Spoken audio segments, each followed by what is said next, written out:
বিএনপির স্থায়ী কমিটির সদস্য সালাউদ্দিন আহমেদ বলেছেন, আমাকে হত্যার উদ্দেশ্যে ফ্যাসিস্ট শেখ হাসিনা সরকার গুম করেছিল, কিন্তু জনগণের দোয়ায় আমি আবার ফিরে এসেছি। প্রায় 14 বছর পর মুক্ত পরিবেশে আপনাদের সামনে কথা বলতে পারছি।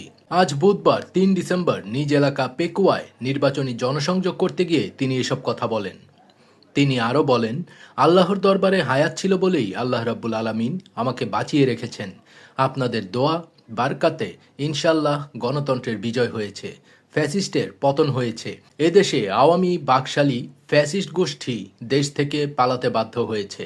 তিনি ক্ষোভ ও প্রতিহিংসা এড়িয়ে গণতান্ত্রিক সংযত মনোভাব পোষণ করার আহ্বান জানান।